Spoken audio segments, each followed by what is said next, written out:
Tienes suerte de que ahora haya un hombre de verdad en la familia. Viejo inútil, gritó mi yerno delante de todos durante la cena. Todos se rieron. Yo simplemente respondí, genial, entonces paga tú la cuenta. Cuando el camarero deslizó la factura por la mesa, $10,000, se enfureció por completo. Me alegro de tenerte aquí. Me llamo Charles, y a mis 64 años creía entender cómo funcionaban las familias. Pensaba que el respeto era algo que se ganaba y se conservaba. Me equivocaba en muchas cosas, pero sobre todo me equivocaba con mi yerno, Alan. La velada comenzó como cualquier otra reunión familiar que había organizado en los últimos 3 años, desde que falleció Margaret. El cumpleaños de Claire siempre fue especial para mí. Era mi única hija, mi princesa, la luz de mi vida, incluso cuando tomaba decisiones que yo no entendía. Casarse con Alan fue una de esas decisiones. Pero había aprendido a guardarme mis opiniones. Al menos, solía hacerlo. Había hecho una reserva en el Château Logon, el tipo de sitio al que Margaret y yo solíamos ir para celebrar nuestros aniversarios. Manteles blancos, copas de cristal, camareros que se movían como bailarines entre las mesas, el tipo de restaurante donde una simple cena podía costar fácilmente $300 por persona. Pero el dinero nunca había sido un problema para nuestra familia. Había trabajado duro toda mi vida, había construido una exitosa empresa de contabilidad partiendo de la nada y había ahorrado lo suficiente para garantizar que a mi hija y a mis nietos nunca les faltara de nada. Claire llegó la primera, radiante con un vestido azul marino que le había comprado para Navidad. Me besó en la mejilla con el mismo afecto distante que me había mostrado desde que Alan entró en escena. Pero esa noche, decidí centrarme en el hecho de que al menos se había acordado de darme las gracias por organizar la cena. Papá, de verdad que no tenías por qué hacer todo esto, dijo, aunque sus ojos ya estaban hojeando el menú con la falta de práctica de alguien acostumbrado a los restaurantes caros. Tonterías, respondí, ajustándome la corbata. No todos los días cumple 38 años mi hija. Además, quería hacer algo especial para toda la familia. Los nietos, Emma, de 12 años, y Jacob, de 10, se deslizaron en sus asientos con la energía inquieta de unos niños que preferirían estar en cualquier otro sitio. Emma sacó inmediatamente su teléfono, mientras que Jacob empezó a doblar su servilleta en formas cada vez más complejas. Habían sido bastante educados al abrazarme, pero se notaba que solo lo hacían por cortesía. Alan llegó 15 minutos tarde, como de costumbre, haciendo su entrada con ese aire arrogante que siempre me sacaba de quicio. Llevaba un traje que probablemente costaba más que el alquiler mensual de la mayoría de la gente. Su pelo estaba perfectamente peinado. Su sonrisa era ensayada y vacía. Trabajaba en ventas para una empresa tecnológica, aunque nunca había entendido muy bien qué vendía realmente, ni por qué requería tantos viajes de negocios. «Charles», dijo, estrechándome la mano con una fuerza innecesaria. «Te ves bien, viejo. ¿Sigues yendo al gimnasio?» Esbocé una sonrisa forzada. Intento mantenerme activo. La cena transcurrió como siempre en estas reuniones familiares. Alan acaparaba la conversación, contando historias elaboradas sobre sus últimos éxitos empresariales, su hándicap de golf, sus planes para renovar la cocina otra vez. Claire se colaba en cada una de sus palabras como una adolescente enamorada, mientras los niños picoteaban la comida y miraban fijamente sus teléfonos cuando creían que nadie les observaba. Me sorprendí a mí mismo estudiando el rostro de Alan mientras hablaba, fijándome en cómo sus ojos nunca llegaban a encontrarse con los míos, en cómo gesticulaba ampliamente, como si estuviera actuando ante un público. Había algo teatral en todo lo que hacía, algo que parecía calculado y falso. «Sabes, Charles», dijo Alan, cortando su filete de $50 con deliberada precisión. «He estado pensando en tu situación». «¿Mi situación?», pregunté, dejando el tenedor sobre el plato. «Bueno, ya te estás haciendo mayor, viviendo solo en esa casa tan grande. No debe de ser fácil, sobre todo después de perder a Margaret». Su voz transmitía ese tipo de falsa compasión que me ponía los pelos de punta. «Claire y yo hemos estado hablando, y creemos que quizás sea hora de considerar tus opciones». Sentí un nudo frío en el estómago. ¿Qué tipo de opciones? ¿Residencias asistidas? Quizá una bonita comunidad de jubilados, un lugar donde puedas estar rodeado de gente de tu edad, con actividades organizadas para ti, para quitarte el peso de encima, ya sabes. La palabra peso me golpeó como una bofetada. Miré a Claire, esperando ver alguna señal de que no estuviera de acuerdo con su marido, pero ella estaba estudiando su copa de vino con una intensidad inusual. «Soy perfectamente capaz de cuidar de mí mismo», dije en voz baja. Alan se rió. El sonido fue agudo y despectivo. «Venga ya, Charles. ¿Cuándo fue la última vez que llevaste tus propias cuentas? ¿Cuándo fue la última vez que tomaste una decisión sin llamar primero a Claire?» Sentí cómo me subía el calor al pecho, pero mantuve la voz tranquila. «Llevo gestionando mis propios asuntos desde antes de que tú nacieras, Alan». «¿De verdad?». Se recostó en la silla, ampliando la sonrisa. «Porque desde donde yo lo veo, parece que apenas te mantienes a flote. El servicio de jardinería, el de limpieza, la comida a domicilio. Prácticamente ya estás viviendo en una residencia asistida». Quería señalar que pagaba por esos servicios porque podía permitírmelos, no porque los necesitara. Quería recordarle que yo había construido un negocio desde cero, mientras él iba de trabajo en trabajo persiguiendo comisiones. Pero algo en su expresión me advirtió de que esto conducía a algo más oscuro. «La verdad es», continuó Alan, con una voz que resonaba por todo el restaurante, «que tienes suerte de que Claire haya encontrado a un hombre de verdad para cuidar de la familia. Alguien que realmente pueda asumir responsabilidades». Las palabras flotaban en el aire como humo. Sentí cómo se tensaban todos los músculos de mi cuerpo. Sentí el familiar ardor de la humillación trepando por mi cuello. A nuestro alrededor, los demás comensales continuaban con sus conversaciones, ajenos al hecho de que mi yerno acababa de llamarme inútil delante de mis propios nietos. «Alan», dijo Claire en voz baja, pero no había ningún reproche real en su voz. «¿Qué? Solo estoy siendo sincero. Charles ya tuvo su momento, pero ahora hay un hombre de verdad al mando». Hizo un amplio gesto hacia sí mismo. Alguien que sabe tomar decisiones, cómo mantener a una familia, cómo ser un líder. Emma y Jacob intercambiaron miradas, sintiendo la tensión, pero sin entender su origen. Miré a mi hija en silencio, suplicándole que me defendiera, que le recordara a su marido que estaba hablando con su padre. Pero Claire se quedó allí sentada, con los labios apretados en lo que podría haber sido vergüenza o asentimiento. «¿Sabes qué, Alan?», dije con una voz más firme de lo que me sentía. «Tienes toda la razón», parpadeó. Evidentemente no esperaba que estuviera de acuerdo. «Ahora eres el hombre de la familia», continué, mientras buscaba mi cartera. «Así que creo que ya es hora de que empieces a comportarte como tal». Volví a guardar mi tarjeta de crédito en la cartera y la cerré con un chasquido decidido. «¿Por qué no te encargas tú de la cuenta de esta noche?». La sonrisa segura de Alan se desvaneció. «¿Qué? ¿La cuenta?», repetí con calma. «Ya que tú eres el verdadero hombre aquí, el que tiene toda la responsabilidad, puedes encargarte de la cena». «Papá», empezó Claire, pero levanté una mano. «No, cariño. Alan tiene razón. Es hora de que el viejo se haga a un lado y deje que el verdadero líder tome el mando». El camarero apareció en nuestra mesa, como si lo hubiera llamado la atención, con una carpeta de cuero en las manos. «Aquí tiene la cuenta, señor», dijo, colocándola directamente delante de mí por costumbre. Cogí la carpeta y, sin mirarla, la deslicé por la mesa hacia Alan. «Toma, hijo, es hora de dar un paso al frente». Alan se había quedado pálido. Con las manos temblorosas, abrió la carpeta y vi cómo se le abrían los ojos.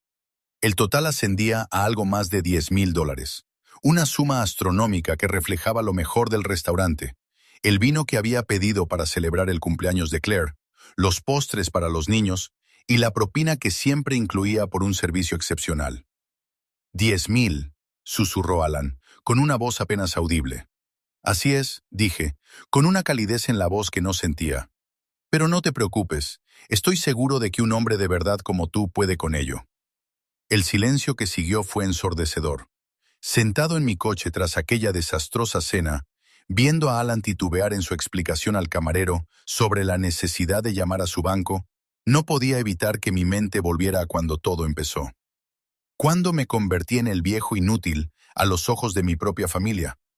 No siempre fue así. Hubo un tiempo en que Claire me llamaba todos los domingos, en que mis nietos realmente querían pasar los fines de semana en casa del abuelo, en que las decisiones familiares incluían mi opinión. Pero en algún momento del camino, Alan me había borrado metódicamente de mi propia familia y yo había dejado que sucediera. El cambio comenzó sutilmente apenas 3 meses después del funeral de Margaret. Recuerdo el momento exacto porque fue la primera vez que alguien que no fuera mi esposa había desafiado mi autoridad en mi propia casa. Alan había traído a Claire y a los niños a cenar el domingo, una tradición que Margaret y yo habíamos mantenido durante años. Yo estaba luchando en la cocina, tratando de recrear la receta de estofado de Margaret, cuando Alan entró sin haber sido invitado. «Charles, lo estás haciendo todo mal», dijo, quitándome la cuchara de madera de las manos sin preguntar. «Margaret nunca lo cocinaba así. Claire me ha contado la receta auténtica». Me quedé allí de pie, con las manos vacías, viendo cómo ese hombre se adueñaba de mi cocina, de mi tradición, del recuerdo de mi esposa. Claire apareció en la puerta y esperé a que le dijera a su marido que se apartara, para recordarle de quién era esa casa. En cambio, sonrió agradecida. «Gracias a Dios», dijo. «Me preocupaba que todos nos intoxicáramos con la comida». Oh, ese debería haber sido el momento en que me hubiera plantado. En lugar de eso, me hice a un lado y dejé que Alan terminara de preparar la cena en mi propia cocina. Me dije a mí mismo que estaba siendo amable, complaciente. Me dije que no importaba quién cocinara, siempre y cuando la familia estuviera unida. Ya estaba poniendo excusas por mi propia irrelevancia. Después de que Margaret muriera, me había volcado en ser el mejor abuelo que pudiera ser. Recogía a Emma y a Jacob del colegio cuando Claire estaba ocupada. Asistía a todos los partidos de fútbol y recitales de piano. Les ayudaba con los deberes cuando sus padres estaban demasiado distraídos. Pensaba que estaba siendo útil, llenando el vacío que había creado la muerte de Margaret. Lo que no me di cuenta es que Alan estaba utilizando mi devoción en mi contra. Charles siempre se ofrece a hacer de canguro. Le oí decírselo a Claire una tarde, cuando creían que estaba echando una siesta en mi sillón. Es como si no tuviera vida propia. Es un poco triste, la verdad. La palabra canguro me dolió. Eran mis nietos, mi sangre. No estaba cuidándolos. Estaba pasando tiempo con la familia. Pero Alan lo hizo sonar patético, desesperado, como si fuera un anciano solitario aferrándose a la relevancia. La erosión de mi posición ocurrió por etapas. Cada una aparentemente menor, pero acumulativamente devastadora. Primero, Alan convenció a Claire de que era demasiado mayor para llevar a los nietos en coche a distintos sitios, alegando preocupaciones con el seguro y los tiempos de reacción. Entonces, él sugirió que mi participación en las actividades escolares de los niños les resultaba confusa, y que necesitaban coherencia por parte de sus padres en lugar de mensajes contradictorios procedentes de diferentes generaciones. «No es que no apreciemos todo lo que haces, papá», había dicho Claire, con voz suave pero firme. «Es solo que Alan cree que deberíamos establecer límites más claros en cuanto a las decisiones sobre la crianza de los hijos». Límites. Esa palabra se convirtió en el arma preferida de Alan. Había límites en cuanto a la disciplina. Yo era demasiado indulgente con los niños. Límites en cuanto a las finanzas. Mi enfoque anticuado de la gestión del dinero estaba supuestamente desfasado. Límites en cuanto a las tradiciones familiares. Al parecer, mis ideas sobre las fiestas y celebraciones estaban ancladas en el pasado. El límite más doloroso era el que rodeaba mi propia casa. Tras la muerte de Margaret, me había quedado solo en nuestra casa de 4 dormitorios como una canica en una caja de zapatos. Claire sugirió que tal vez debería mudarme a una casa más pequeña, y yo accedí a considerarlo. Pero Alan se apropió de esa conversación y la llevó demasiado lejos, trayendo agentes inmobiliarios a mi casa sin permiso, programando visitas durante mis horas de siesta y discutiendo mi situación con vecinos a los que conocía desde hacía 30 años. «Solo intentamos ayudar», decía Alan cada vez que yo protestaba. «A Claire le preocupa que viva sola. A todos nos preocupa». Pero eso no era ayuda. Fue una toma de control hostil. Cada sugerencia venía acompañada de una crítica implícita a mi competencia. Cada oferta de ayuda llevaba implícita la sugerencia de que no podía ocuparme de mis propios asuntos. Alan tenía un don para hacer que su intromisión sonara como preocupación, que su falta de respeto pareciera amabilidad. El punto de ruptura debería haber llegado las pasadas Navidades, cuando Alan decidió que mi tradicional cena de Nochebuena era demasiado trabajo para alguien de tu edad y trasladó la celebración a su casa sin consultarme.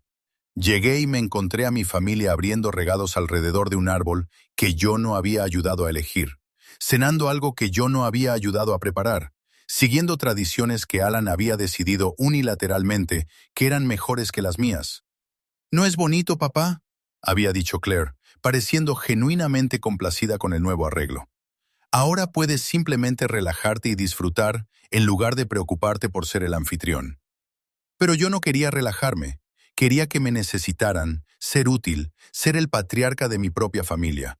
En cambio, era un invitado en lo que una vez había sido mi dominio, viendo a Alan desempeñar el papel que yo había ocupado durante décadas. Los niños apenas notaron el cambio. Para ellos, el tío Alan siempre había sido el divertido, el que tenía los últimos gadgets y el dinero para salidas caras. Yo solo era el abuelo Charles, el anciano callado que se sentaba en un rincón y asentía a todo lo que decidían los adultos. Empecé a llevar una lista mental de los desaires de Allen, aunque me decía a mí mismo que estaba siendo mezquino. La forma en que me interrumpía cuando intentaba contar historias de los viejos tiempos, la forma en que ponía los ojos en blanco cuando daba mi opinión sobre la actualidad, la forma en que hablaba de mí en tercera persona, incluso cuando yo estaba sentado allí mismo. «Charles no entiende realmente cómo funcionan estas cosas», solía decir cuando hablábamos de tecnología moderna o redes sociales.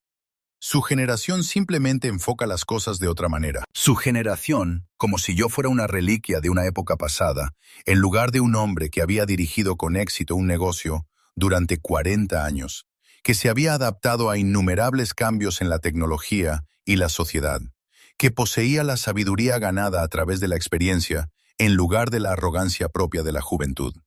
Lo peor fue ver cómo Claire pasaba de ser la niña de papá, que solía llamarme para pedirme consejos sobre todo, a una mujer que se sometía al juicio de su marido sobre su propio padre. Alan la había convencido de que mis sentimientos eran frágiles, de que mis opiniones estaban desfasadas, de que mi presencia era más una carga que una bendición. Tenemos que ser pacientes con él. Un día oí a Claire decirle a Alan que todavía se estaba adaptando a la vida sin mamá. 3 años. Habían pasado 3 años desde que Margaret falleciera, y seguían tratándome como si estuviera en la fase aguda del duelo, como si fuera demasiado delicada para afrontar la realidad. Habían convertido mi duelo en una prueba de mi incompetencia, mi soledad en una prueba de mi irrelevancia. Sentada en mi coche frente al restaurante, viendo a Alan discutir con el camarero sobre los planes de pago de una cuenta de $10,000, me di cuenta de que esa noche había sido diferente. Por primera vez en 3 años, me había negado a que me menospreciaran. Le había tomado la palabra, le había obligado a enfrentarse a la brecha entre su retórica y su realidad. Y por primera vez en años, volví a sentirme yo mismo. La semana siguiente al incidente del restaurante, esperaba llamadas airadas, discusiones acaloradas, o al menos, algún tipo de reconocimiento de lo que había pasado. En cambio, lo que recibí fue silencio. Un silencio total y ensordecedor por parte de mi hija y su familia. Era como si hubieran decidido colectivamente que fingir que aquella noche nunca había ocurrido borraría de alguna manera la humillación que Alan había sufrido. Pero estaba aprendiendo que el silencio podía ser revelador. Sin obligaciones familiares que exigieran mi atención, sin peticiones de ayuda económica o apoyo logístico, me encontré con algo que no había tenido en años. Tiempo para pensar, para observar, para reconstruir patrones que había estado demasiado ocupado permitiendo como para darme cuenta.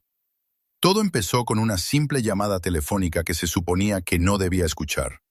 Emma se había dejado el móvil en mi casa el mes anterior durante una de sus escasas visitas, y yo tenía la intención de devolvérselo.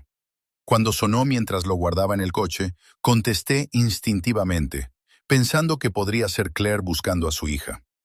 «Es el móvil de Emma», dije.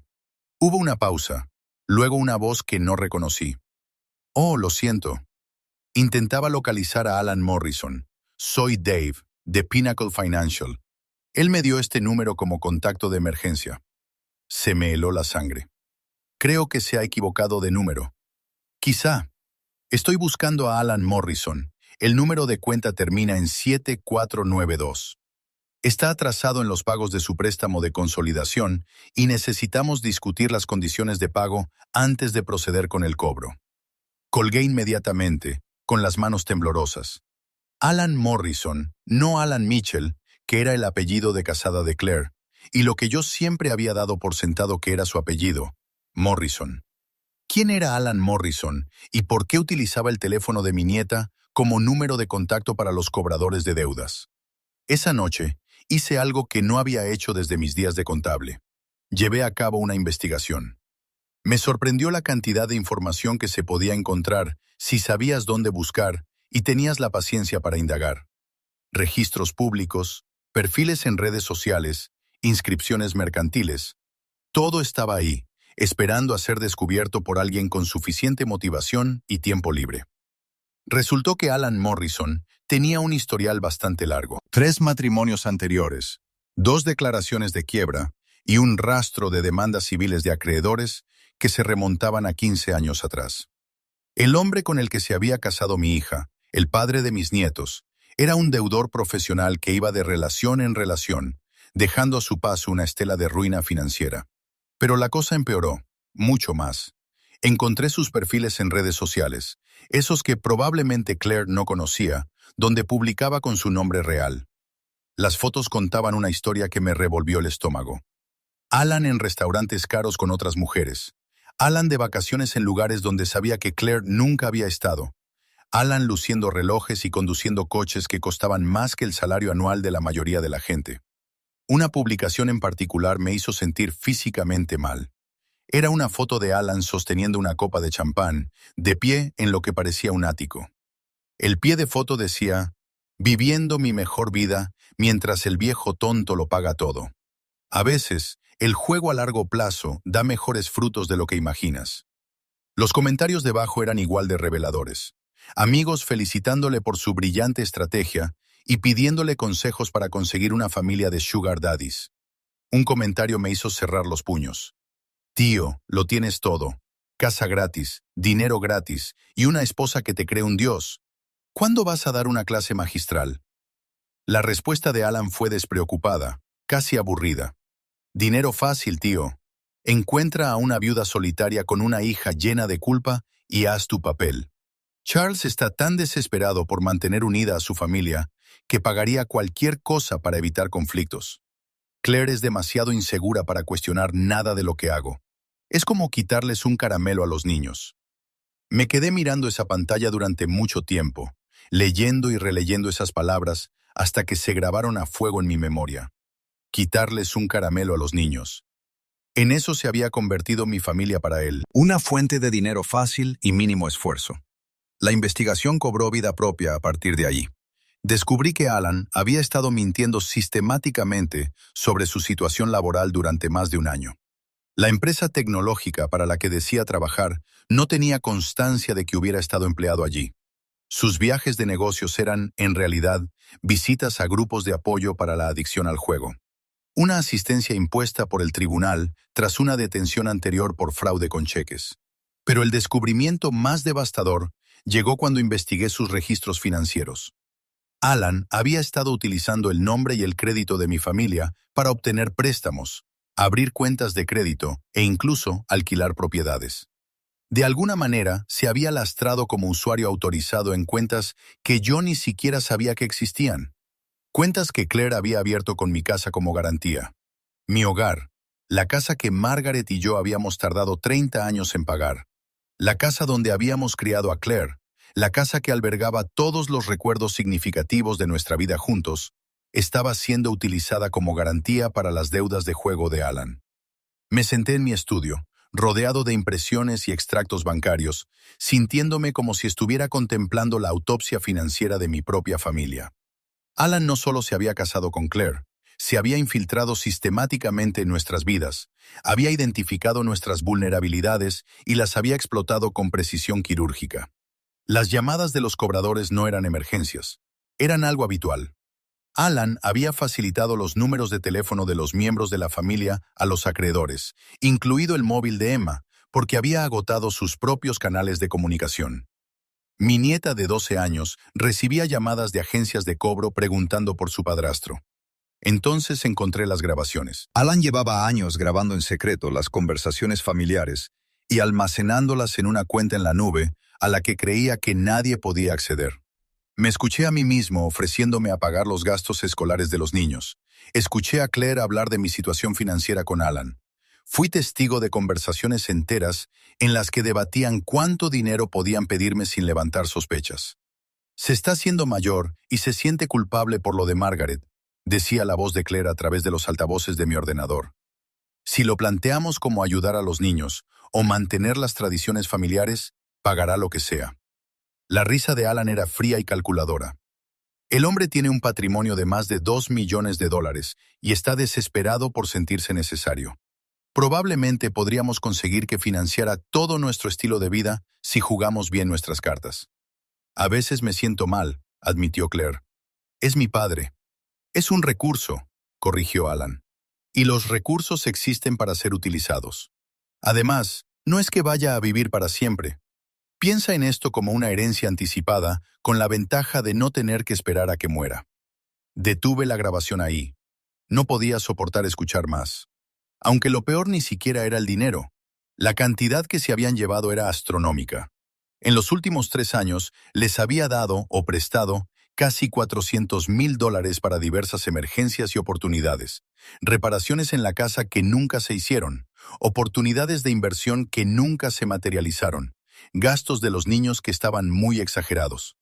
Lo peor fue darme cuenta de que mi propia hija me veía como nada más que una cuenta bancaria con vínculos sentimentales. Cada cena familiar, cada celebración de cumpleaños, cada reunión festiva, había sido cuidadosamente orquestada para maximizar su acceso a mis recursos y minimizar mi participación real en sus vidas. Había estado tan centrada en intentar ser útil, tan desesperada por mantener mi vínculo con la familia tras la muerte de Margaret, que me había convertido exactamente en lo que ellos veían en mí, un recurso que gestionar y explotar. Pero el conocimiento que empezaba a comprender era poder, y por primera vez en 3 años tenía todas las cartas en la mano.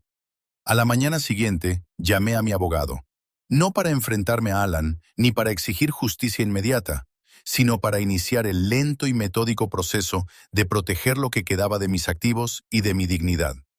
Si Alan quería jugar con la seguridad financiera de mi familia, estaba a punto de descubrir que se había enfrentado a alguien que había olvidado más sobre la gestión del dinero de lo que él jamás sabría. El viejo tonto, como él me había llamado, estaba a punto de convertirse en un adversario mucho más formidable de lo que había imaginado. La ventaja de haber pasado 40 años en contabilidad es que aprendes a pensar en sistemas para comprender cómo fluye el dinero y dónde queda atrapado. Aprendes paciencia, precisión y el arte de realizar cambios significativos que parecen ajustes menores. Alan había contado con mi ignorancia y mi apego emocional a mi familia. No había contado con mi experiencia profesional. Empecé poco a poco, metódicamente, como un cirujano, haciendo incisiones cuidadosas. El primer cambio fue algo que Alan nunca notaría de inmediato. Me eliminé como fuente de pago automático de la matrícula del colegio privado de Emma y Jacob. En lugar de que el dinero se transfiriera sin problemas desde mi cuenta cada mes, el colegio enviaría ahora las facturas directamente a la dirección de Claire y Allen. Fue un cambio sutil, pero que supondría un gasto mensual de $12,000. Los niños asistían a la Brookfield Academy, uno de los colegios privados más prestigiosos del estado, donde la matrícula anual rondaba los $50,000 por niño. Llevaba 3 años haciendo frente a estos gastos, desde que Alan convenció a Claire de que sus hijos se merecían la mejor educación que el dinero pudiera comprar. Piensa en ello como una inversión en su futuro, había dicho Alan, con el brazo alrededor de los hombros de Claire mientras exponía en su caso. Estos niños competirán con otros que tienen todas las ventajas. No podemos permitir que se queden atrás por limitaciones económicas. Por supuesto, las limitaciones económicas a las que se refería eran las suyas, no las mías. Pero yo había aceptado, creyendo que velar por la educación de mis nietos era una de mis responsabilidades más importantes. Ahora entendía que Alan simplemente había encontrado una forma de evitar pagar la educación de sus propios hijos, mientras se posicionaba como el padrastro cariñoso que quería lo mejor para ellos. El segundo cambio tenía que ver con las tarjetas de crédito. A lo largo de los años, había añadido a Claire como usuaria autorizada en varias de mis cuentas, pensando que eso le daría seguridad financiera y acceso a fondos en caso de emergencia. Lo que no me había dado cuenta era que ella le había dado a Alan acceso total a esas tarjetas, convirtiéndolo en esencia en un usuario no autorizado con poder de gasto ilimitado. Pasé una tarde al teléfono con los representantes de atención al cliente, eliminando cuidadosamente el acceso de Claire, mientras les explicaba que estaba simplificando mi cartera financiera. Me aseguré de enfatizar que esto no se debía a ningún problema ni disputa, sino simplemente al deseo de racionalizar mis cuentas a medida que envejecía. Los representantes se mostraron comprensivos y eficientes, y en cuestión de horas, las tarjetas de Claire dejaron de funcionar. El tercer cambio fue más complejo, pero potencialmente más devastador. Inicié el proceso para eliminar mi casa como garantía de préstamos que nunca había aceptado avalar. Esto requirió la intervención de mi abogado, ya que Alan había logrado de alguna manera falsificar documentos que me hacían responsable de deudas de las que yo no sabía nada. El proceso legal llevaría tiempo, pero con el tiempo, Alan se encontraría responsable de sus propias obligaciones financieras sin que mis activos respaldaran sus promesas. Pero el cambio más importante fue uno que Allen nunca vería venir, porque existía únicamente sobre el papel.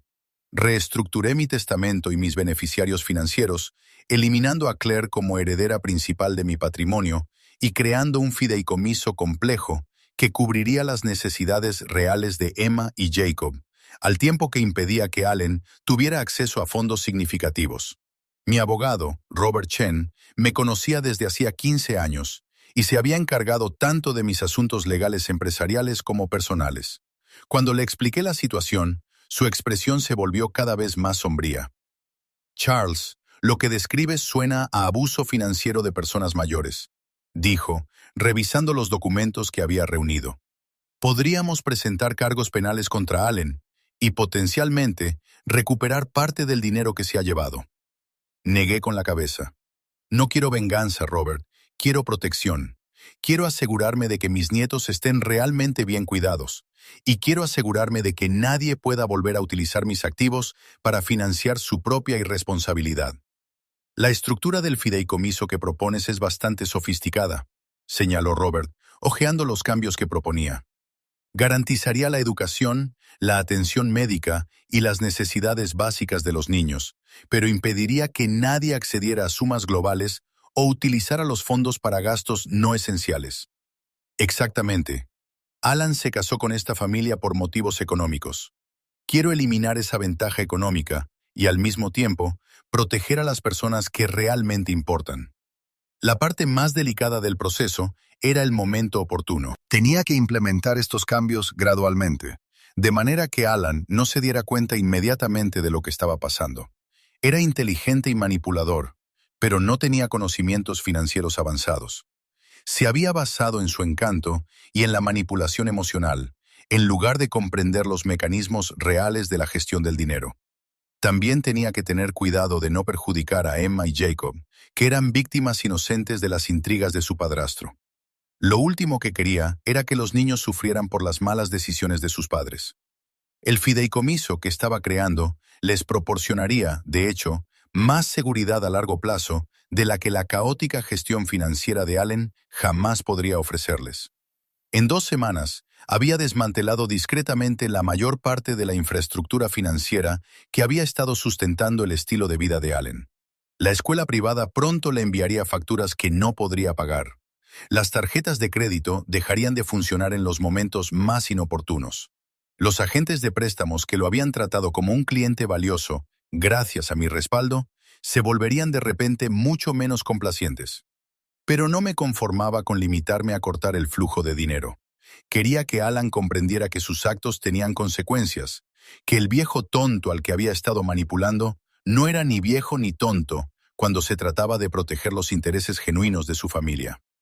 Contraté a una investigadora privada, una detective de policía jubilada llamada María Santos, especializada en delitos financieros. Su trabajo no era construir un caso penal contra Alan, sino documentar sus actividades con suficiente detalle como para que yo pudiera presentar un panorama completo a Claire cuando llegara el momento. Su yerno es más que un simple depredador financiero, informó María tras 2 semanas de vigilancia. Tiene una adicción activa al juego, múltiples aventuras amorosas en curso, y ha estado robando sistemáticamente la identidad de los miembros de su familia. Este hombre es peligroso, Charles, no solo económicamente, sino potencialmente también físicamente. Esa información cambió considerablemente mis planes. Si Alan era realmente peligroso, no podía permitirme que esta situación se prolongara indefinidamente. Tenía que acelerar mis planes al tiempo que garantizaba mi seguridad y la protección de mi familia. También tomé una decisión que me sorprendió incluso a mí mismo. Empecé a grabar mis propias conversaciones con los miembros de la familia. Si Alan había estado documentando nuestras interacciones para utilizarlas en nuestra contra, quería tener mis propias pruebas de lo que realmente estaba sucediendo en la dinámica familiar. Las grabaciones revelaron patrones que se me habían escapado antes. Las sutiles técnicas de manipulación de Alan, la forma en que sembraba la semilla de la duda sobre mi competencia, la forma en que se posicionaba como el protector de Claire frente a mis supuestas exigencias emocionales. Era un maestro a la hora de hacer que sus víctimas sintieran que estaban eligiendo excluirme, en lugar de ser manipuladas para hacerlo. Pero quizás lo más importante es que empecé a comprender hasta qué punto Alan me había aislado de mi propia familia. Claire creía sinceramente que me estaba volviendo difícil y exigente con la edad, porque Alan había reformulado cuidadosamente cada interacción para respaldar esa narrativa. Ella no estaba conspirando contra mí, estaba siendo manipulada con la misma eficacia con la que yo lo había sido. Darme cuenta de eso lo cambió todo. No se trataba solo de dinero, respeto o dinámicas familiares.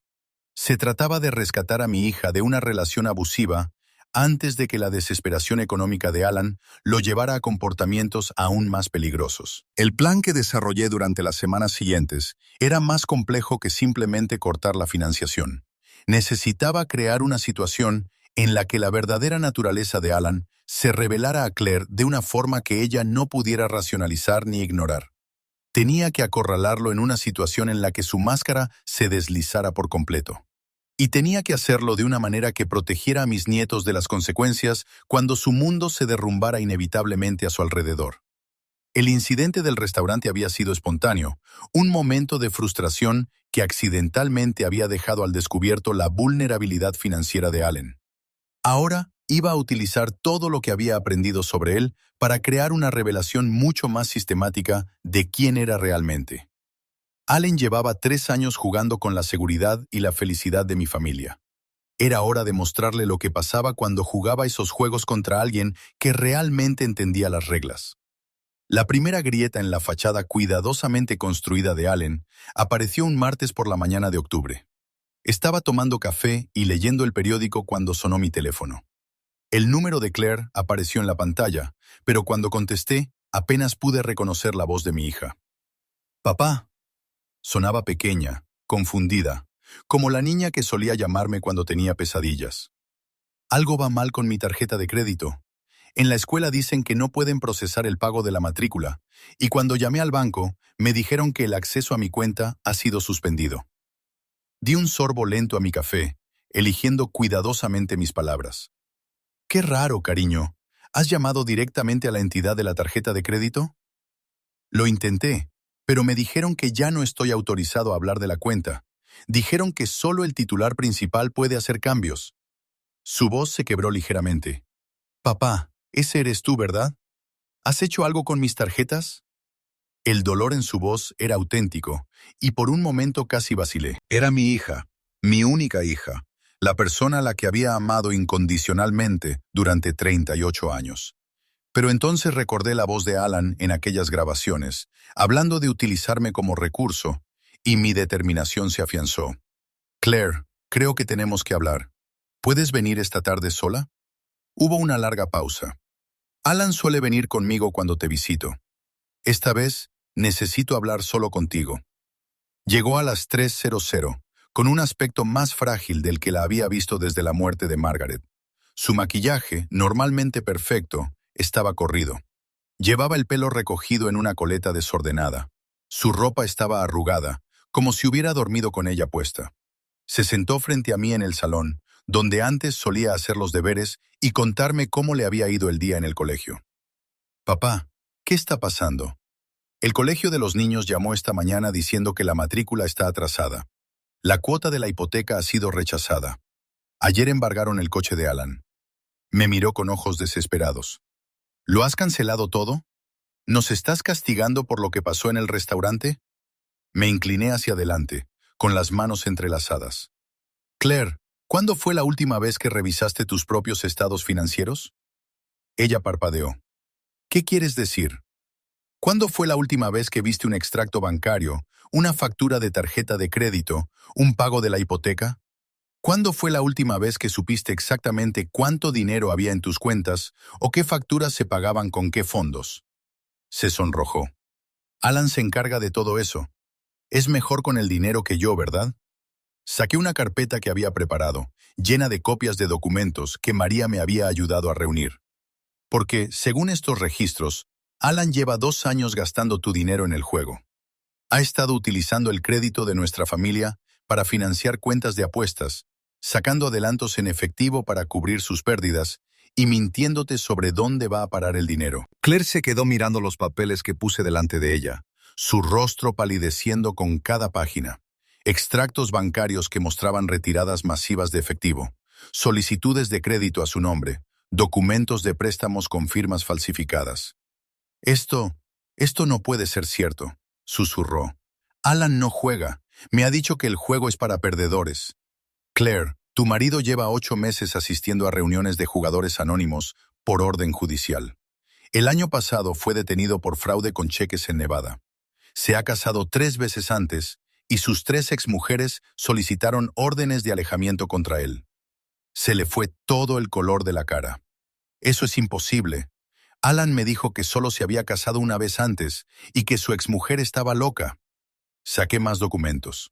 Alan Morrison, ese es su verdadero nombre, por cierto, no Alan Mitchell, tiene antecedentes penales que abarcan 15 años. Robo de identidad, fraude, agresión. El hombre con el que te casaste no es quien fingía ser. Claire se levantó de golpe y se dirigió a la ventana.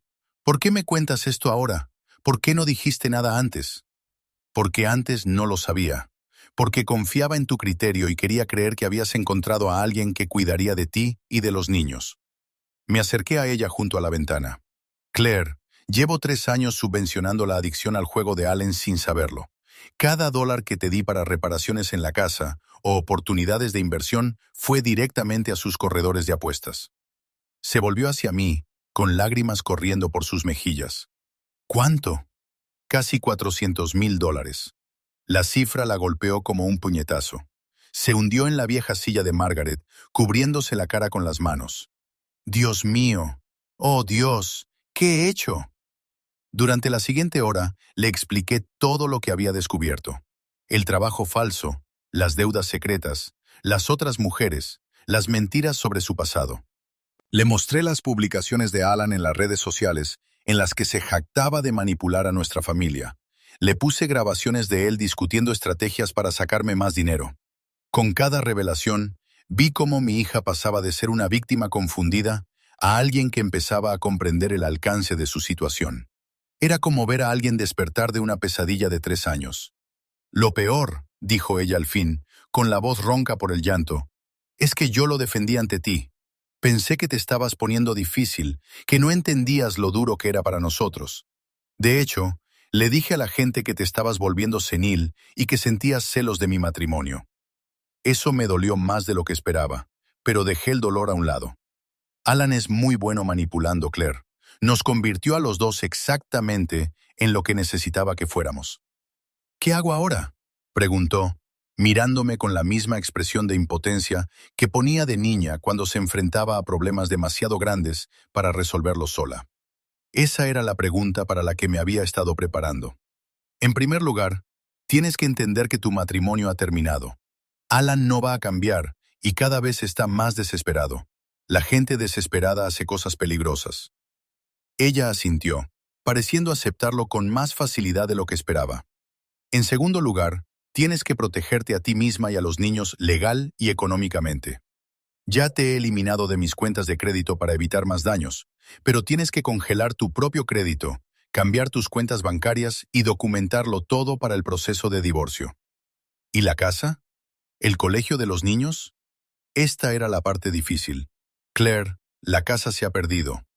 Alan la utilizó como garantía para préstamos de los que tú nunca supiste nada. Vas a tener que declararte en quiebra y empezar de cero. El silencio que siguió fue ensordecedor.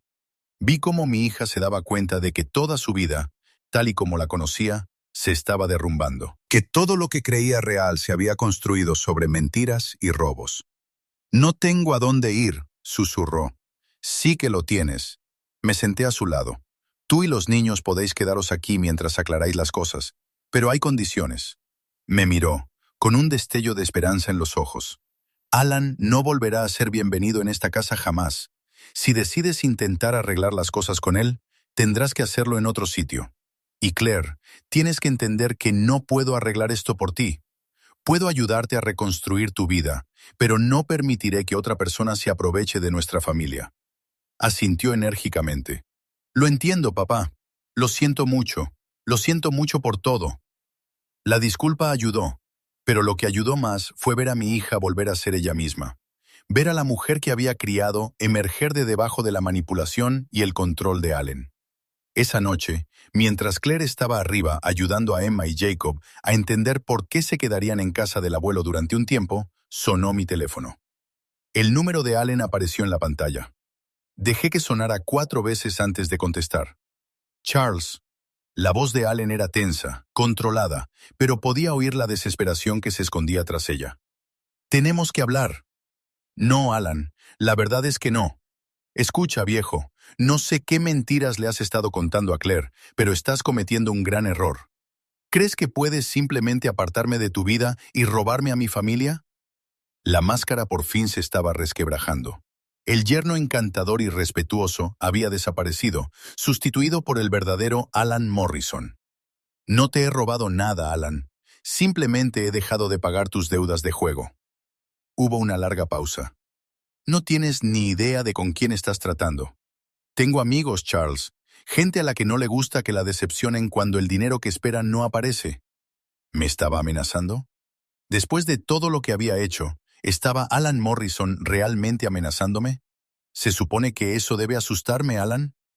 Debería. Te crees muy listo, cortándome el dinero, poniendo a Claire en mi contra, pero no eres más que un anciano solitario que está a punto de descubrir que algunos juegos tienen consecuencias que no puedes permitirte. Colgué y llamé inmediatamente a María Santos. Si Alan estaba lo suficientemente desesperado como para proferir amenazas, también lo estaba para llevarlas a cabo. Era hora de asegurarme de que mi familia estuviera protegida de cualquier cosa que Alan pudiera hacer cuando se diera cuenta de que su vida de lujo había terminado para siempre. La guerra no había terminado. En muchos sentidos, apenas estaba comenzando. 6 meses después, estaba en mi cocina preparando el desayuno para 3 generaciones de mi familia. Emma estaba en la mesa haciendo los deberes, con su cabello oscuro cayéndole sobre la cara de la misma manera que le caía a Claire a esa edad. Jacob estaba construyendo algo elaborado con sus cereales, creando estructuras arquitectónicas que desafiaban tanto a la gravedad como a la nutrición. Claire estaba sentada frente a ellos, revisando solicitudes de empleo en su portátil, pareciéndose más a la hija que yo recordaba de lo que lo había hecho en años. La transformación no había sido inmediata ni fácil. Las primeras semanas tras la marcha de Allen habían sido un caos.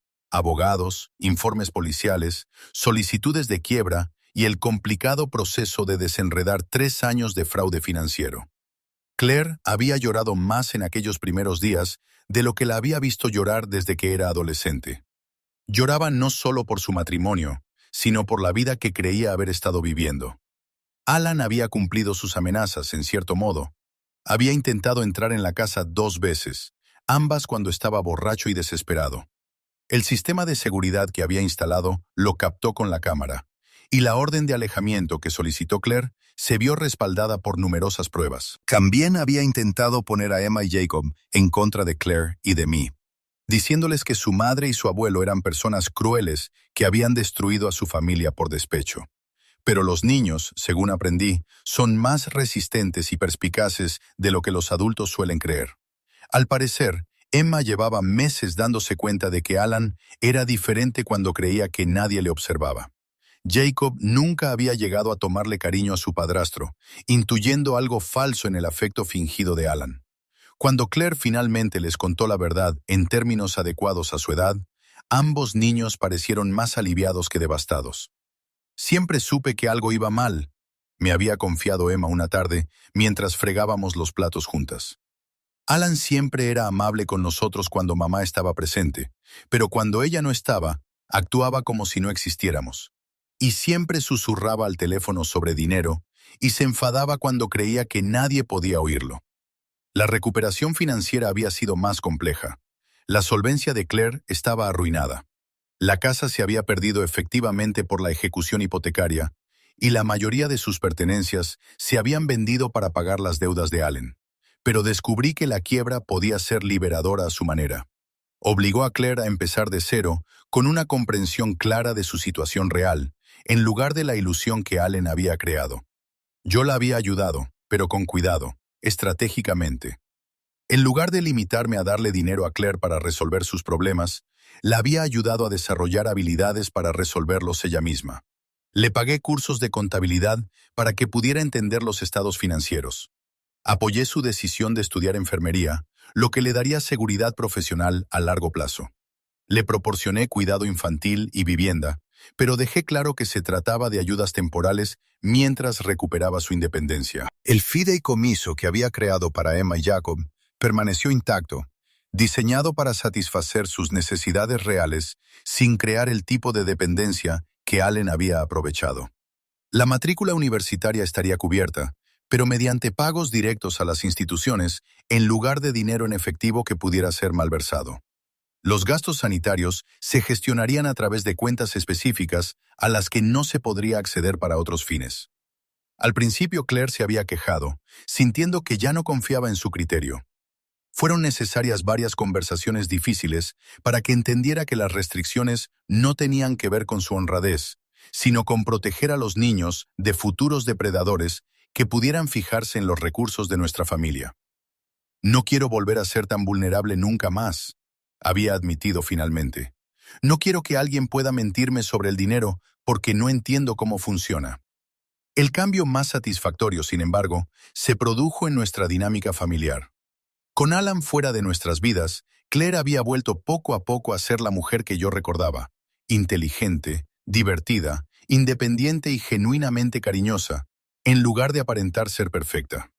Emma y Jacob tenían espacio para ser niños en lugar de meros accesorios en la continua actuación de Alan como hombre de familia. Habíamos retomado nuestras cenas de los domingos, pero ahora eran diferentes. Conversaciones reales en lugar de los monólogos de Alan.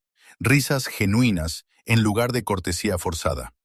Los niños hacían preguntas y contaban historias sin estar constantemente mirando si Alan lo aprobaba.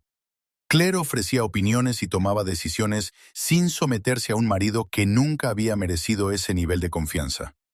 Yo también había cambiado, quizás más de lo que inicialmente me había dado cuenta. El proceso de proteger a mi familia me había recordado que seguía siendo capaz, que seguía siendo valioso, que seguía siendo el patriarca de esta familia en los aspectos que importaban.